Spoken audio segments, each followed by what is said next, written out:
It's been a long time, yeah. It's been a long time.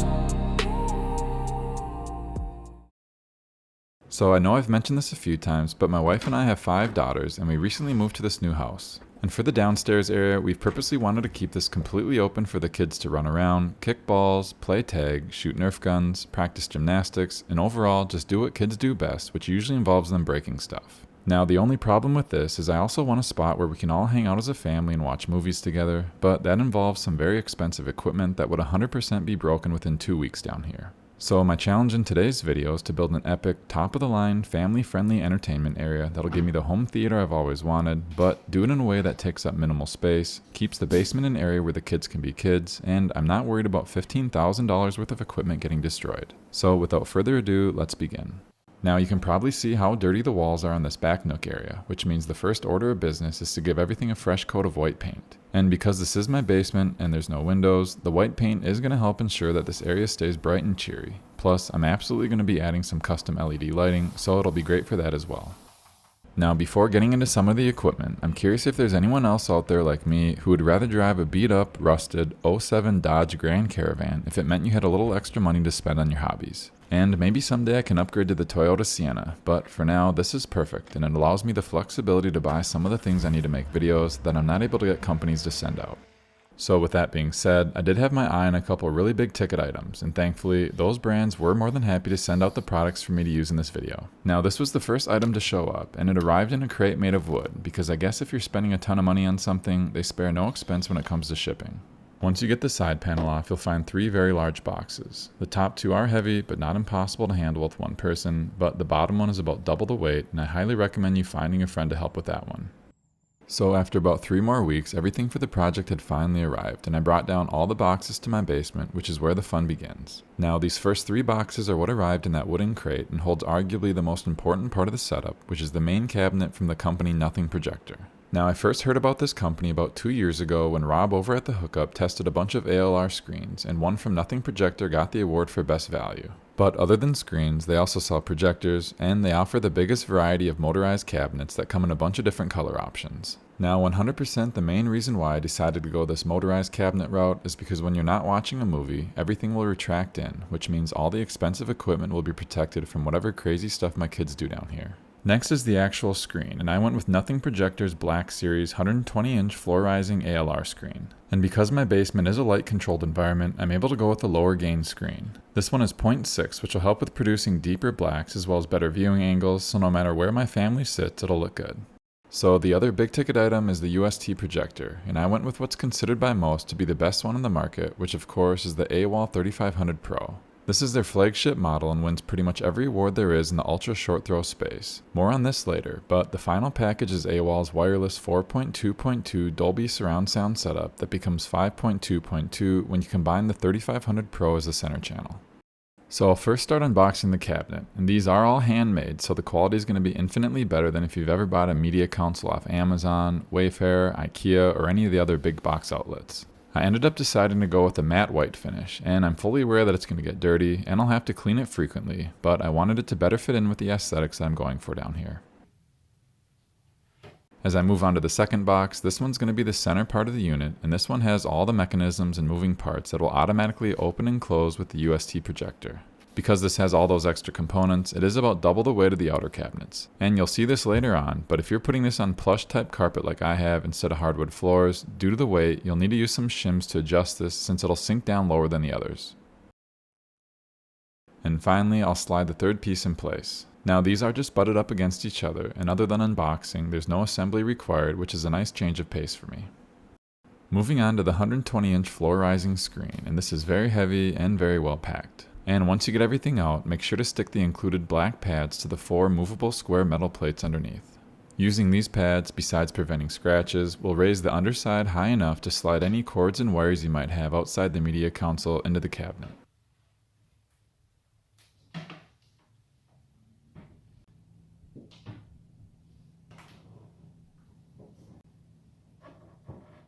Next, we'll move on to the projector, and I've wanted the AWG 3500 Pro for a very long time, but it wasn't until I did a recent video showcasing the Valerian Pro 2 that I was able to get AWG to send me one. Opening things up, they give you a 4K max fire stick that I won't be using since I prefer my Nvidia Shield. Then you have the remote and other cords and information, a cleaning cloth, the contact card, and then the projector.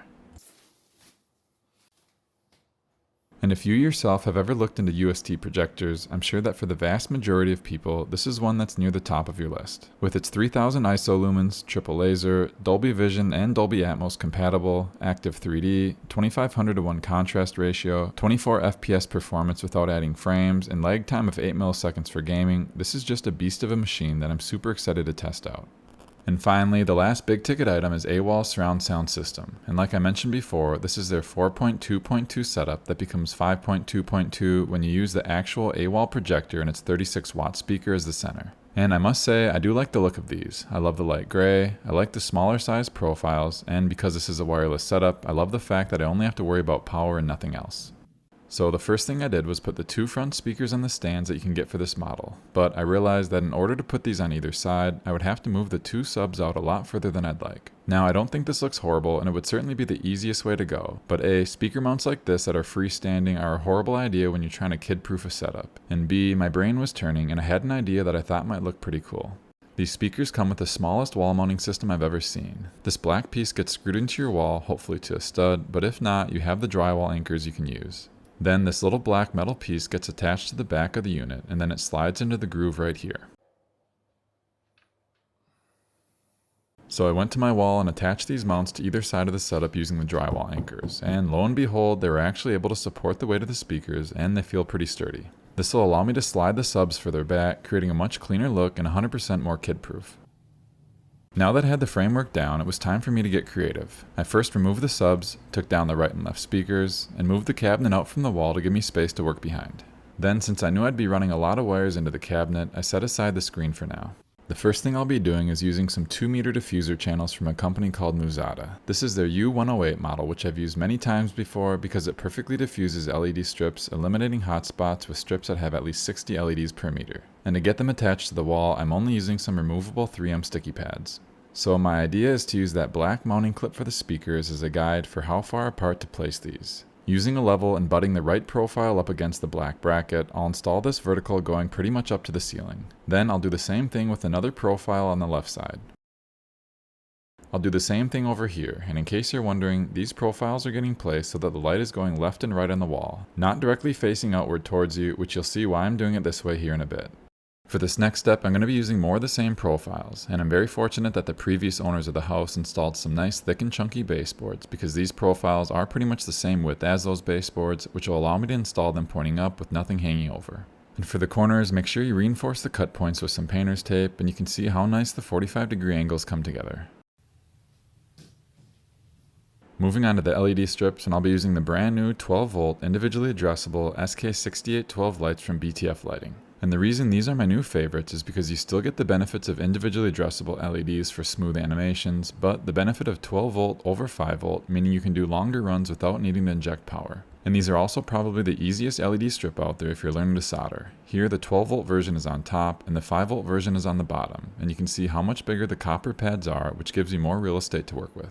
These are the same lights I used on my garage project that turned out great, as well as my new gaming room that I just built, and I'll leave links to both of those videos in the description if you want to check them out.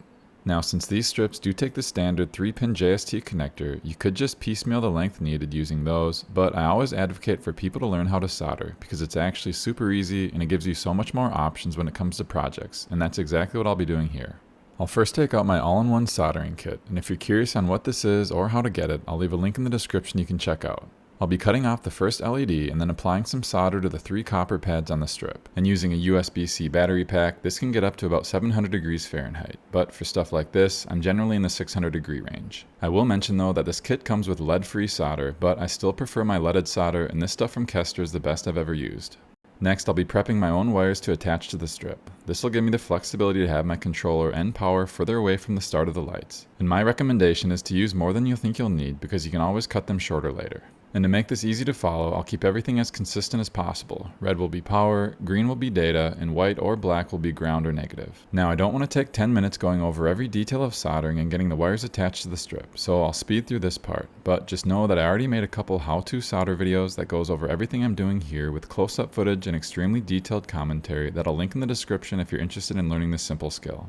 Learning how to solder when it comes to LED projects gives you so much more freedom in creating anything you can think of, because you no longer have to rely on finding that perfect solder-free connector that may not even exist for what you need it to do. So I'm going to take the first LED strip that I prepped with the long wires soldered on and put that in my far right channel and work my way up towards the top, where I'll be cutting off any extra lights that I don't need. Then I'll take a second strip I made and do the same thing on the channel right next to it. And here's a closer shot of what I'm doing, and hopefully you can see that the LED profiles are positioned so that the light will be washing the wall with color versus pointed directly out. Next, I went to the left side and did another 2 strips in those 2 channels just like the right side. For the profiles on the baseboard, this will be my 5th LED strip where I'm starting in the middle and working my way left. As I get to the first turn, you might be wondering how I'll make that 90-degree angle. For this, I'll be using the controversial bend method, and if you're curious what that is, here's what I'm talking about. Now, in my old gaming room, I did 9 different bends this way, and in the 2 years before moving, I had 0 issues, so that's why I'm confident in doing it this way. I'll finish up with that side, going to the end and cutting off any remaining lights. And finally, using one last strip, I'll do the same thing on the right side of the room's baseboard. Next on the list, snap in all the milky white diffuser covers to the aluminum channels. Go ahead and do this for all the profiles on the wall and along the baseboards. Now, one piece of advice: whenever you're working with a lot of wires on LED strips, to keep everything better organized, I tape each group of the 3 wires from the LED strips together and give it a number. This will make it a lot easier when it comes to getting them connected to the controller. Moving on, I'll be using one of my favorite WLED plug-and-play controllers from Glidopto. This has everything I could want, including 4 data outputs, a mic, and a built-in 15-amp fuse, among other things. Getting this connected to your LEDs is super easy. Here's your voltage and here's your ground slot, but since we want to take advantage of all 4 data outputs, they include beefy, what looks like 16-gauge red and black wires. Go ahead and connect the red to the voltage opening and then the black to the ground.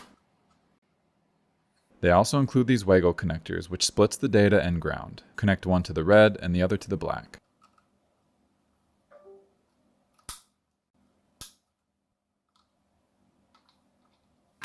Now, to make this as easy to understand, let's pretend at the end of each of these 4 groups of wires is where I have one of my SK6812 strips connected. And when I soldered the wires to the strips, the red was always connected to the LED strip's voltage pad, the green was to the middle data, and my white was to the ground.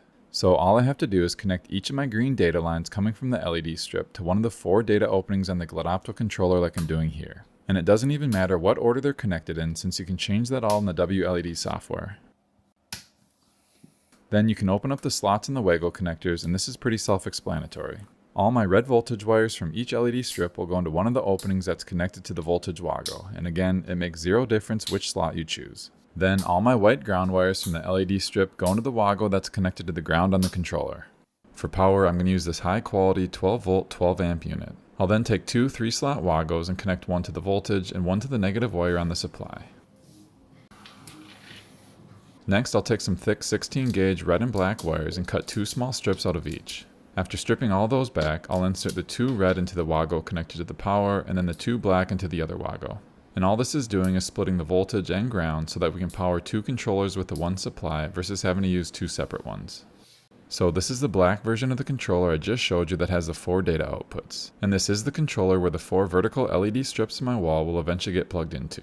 Now this side over here is where you plug your power into. It has a spot for a barrel connector or bare wires. I'll be using the bare wires and inserting one of the 2 red wires and one of the 2 black wires into the openings.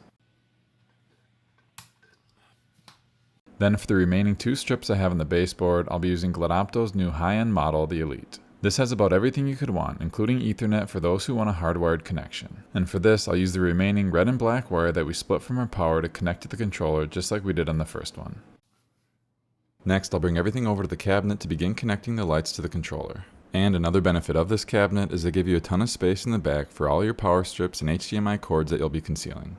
Right here I'm attaching my 2 LED runs on the baseboards into the Elite controller, and then the 4 vertical strips to the Glidopto's 4-channel controller that I already showed you how to get connected. And because I had everything separated and numbered, even though this looks like a plate of spaghetti, it's all completely organized and was a breeze to connect. Now, as far as the WLED settings, for the 4 vertical lights I have on the wall, I have the brightness limiter turned on and set to 2000 milliamps, and this should be plenty of power to get the brightness I want. I'm using SK6812 LEDs, so make sure to have that selected for strip type. Color order is GRB, swap set to none, and then I have 120 LEDs connected to GPIO 16. You do the same thing for as many GPIO outlets that you're using, and you would simply input the number of LEDs for each. And since each of my 4 vertical channels has 120 LEDs, that's what I'll put in the length for every output. For my 2 baseboard lights, everything else is the same as before, except that the LED strip going left has 280 lights connected to GPIO 16, and then the strip going right has 269 LEDs connected to GPIO 2.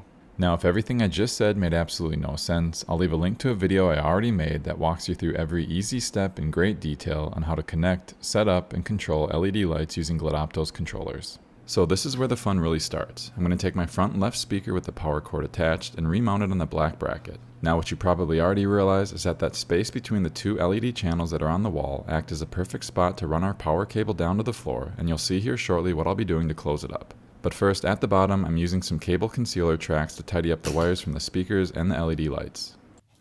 Then I'll be doing the exact same thing on the right side.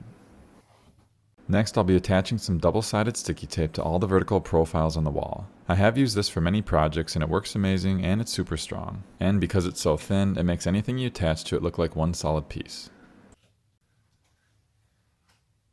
I then measured the distance from the top of the speaker to the ceiling, and after a trip to my local hardware store, I found the perfect molding trim piece that I cut down to size that should work perfect.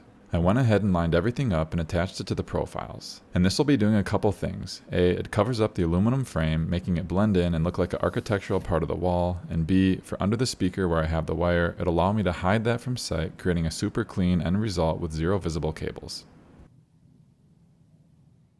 I moved on to do the same thing on the left side, and so far I must admit I'm loving how this idea is coming together.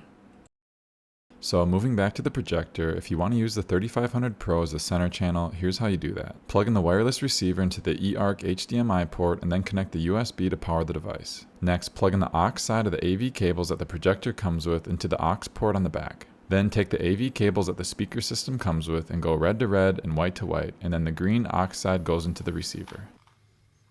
And guys, remember, zip ties are your friend when it comes to cable management. Now, like I said earlier, this comes with a Fire TV stick, and they even have a hidden HDMI port USB area to plug it in. But considering I have multiple HDMI devices I'm wanting to connect to the 3500 Pro, I'll be going a completely different route. Enter the Fancy LED's HDMI 2.1 sync box, and I have used this in a lot of my other setups primarily for the screen mirroring functionality, but today the fact that I can plug in up to 3 HDMI devices and use this as a switch will be exactly what I need. So let's go over how this plays out. I'll have the Fancy LED sync box on the left, then my Nvidia Shield, followed by my GMK Tech Mini PC, and finally my Sony 4K UHD Blu-ray player. Now all I have to do is connect an HDMI cable from all 3 of these devices back to one of the 3 HDMI openings on the Fancy LED's box. And because their box supports 4K HDR pass-through, including Dolby Vision and gaming at up to 144 Hz, you're not sacrificing picture quality or performance by doing it this way. Then one last HDMI cable will go from the sync box back to the projector, and it's as simple as that. And if you're looking for an Ambilight setup for your home theater, Fancy LEDs has their synced LED strips that are 5 meters long, and you could absolutely use these if you're wanting more of a plug-and-play type option for screen mirroring. And I will go over how to set one of these up here in a bit if you're interested. Next, I can move the subs back into their place and get them pushed up against the wall, and this is going to hide the power cord coming down from the wall speakers, plus cover up the LED wires as well.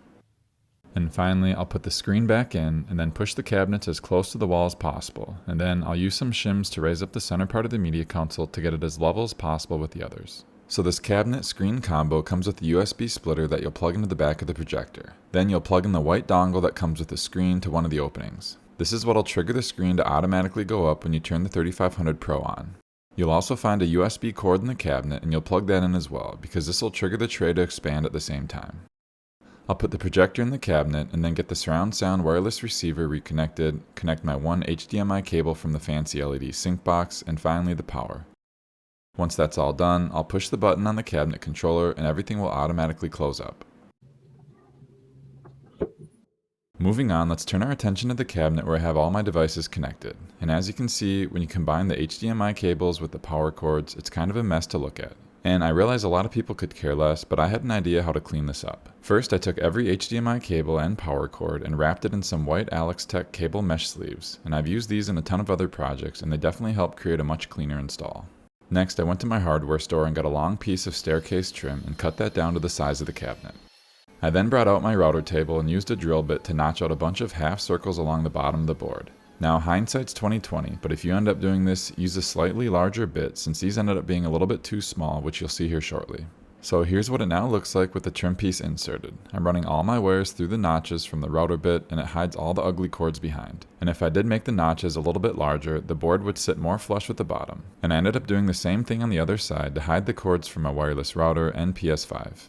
Now really the toughest decision I had when making this video was what furniture to go with. I wanted something light that the kids could move around on their own, large enough to where we could all sit and enjoy a movie, but yet small enough where the area still felt open. Because my entire goal of this project is to have the basement still feel like one big area the kids can run around and play in, but in 30 seconds, have it transform into an epic family movie space. So I ended up going with a couple of these oversized chairs that I'm hoping will check all the boxes. And after I'd set them up, I also added some furniture sliders to the bottom so that my kids will be able to move them around without my help and without destroying the carpet.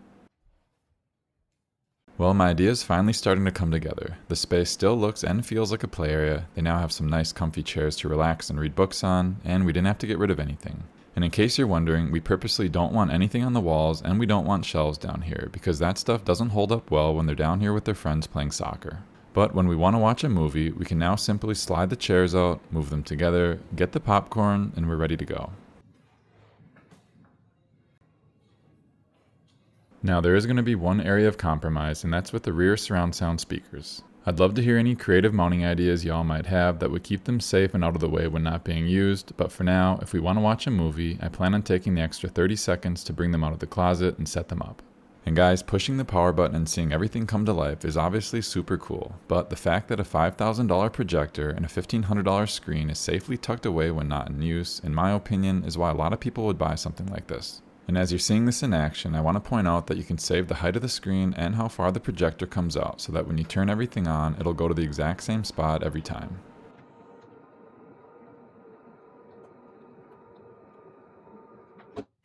Now this back area where my screen is has two overhead lights positioned right above, and if you're still on the fence over how effective ambient light rejecting screens are, these next few examples will be eye-opening. First off, ALR screens are designed to reflect light from below back to the viewer, but the majority of light coming from above will be absorbed by the screen, allowing you to still have a great picture even in bright environments like I have here.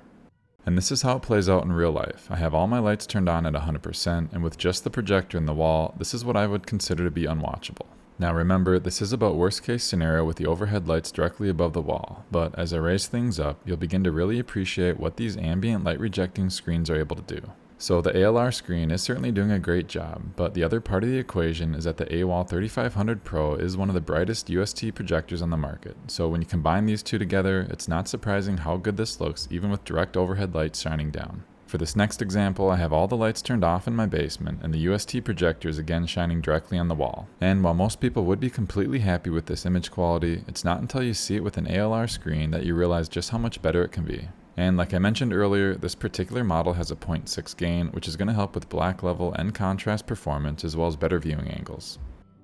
So it's now time to get into the stuff I geek out over, which of course is the LED lighting component. And if you remember, because I'm using the fancy LED sync box, I can actually install any of their synced LED strips around the room. I want to first show everyone how easy this is because I know there's a lot of people out there that want to plug and play Ambilight type setup, and this is the way to go. I'm going to stick one of their LED strips under the media console lip like I'm doing now. And once I get to the end, you can cut off any extra lights. Then I'll run the power wire connected to the beginning of the strip around the back and into the cabinet for power. Now pull up the fancy LEDs app, and after setting up the main sync box, which is what I have all my HDMI devices plugged into, click the plus icon on the top right. Once it automatically finds any devices in range, hit add, enter your Wi-Fi information, give it a name if you want, and then done. Go back into the device, and on the far right tab on the bottom, this is where you'll tell the program where we placed our strip. And considering each of their LED strips are 5 meters long, you can see how easy it would be to customize your entire home theater or TV setup just using their strips. Once I found the correct orientation of the lights I put underneath the cabinet, I'll hit sync, and this will begin mirroring whatever's on my screen. Now, Ambilight setups are still probably my favorite types of videos to make, and I would say that the vast majority of people out there still have no idea that this technology exists and how easy it is to set up. And even though I just have this single LED strip at the bottom of the cabinet, it completely changes the atmosphere of the room and adds such a unique experience to your media. So you're probably all wondering, what about the other LED strips in the room that I installed? For this, I'll be using Signal RGB to map out all the lights to the screen. Now, instead of repeating everything I've done before, if you are curious on the easy steps of connecting WLED to Signal RGB and then mapping the lights out, I'll leave a link to the full-length tutorial I've already done on this topic that you can check out if interested. And I will mention that because I'm running my mini PC through fancy LED sync box, I can continue to run the LED strip under the cabinet as well as all the other LEDs that are going to be running through Signal RGB at the same time.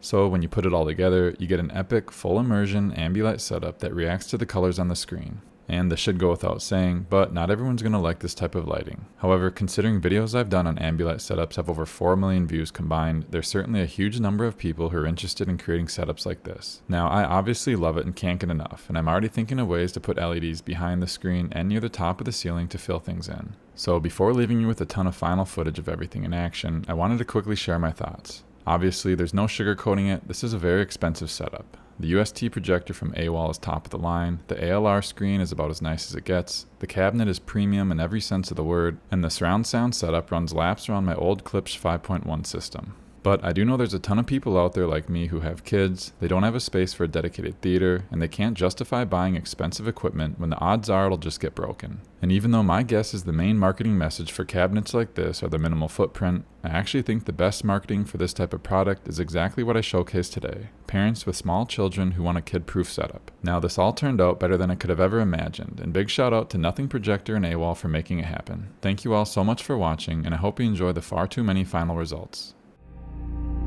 We were endless, we would go.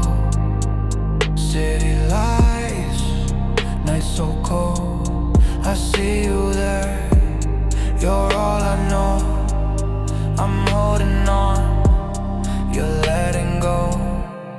It's been a long time, yeah. It's been a long time. You and me.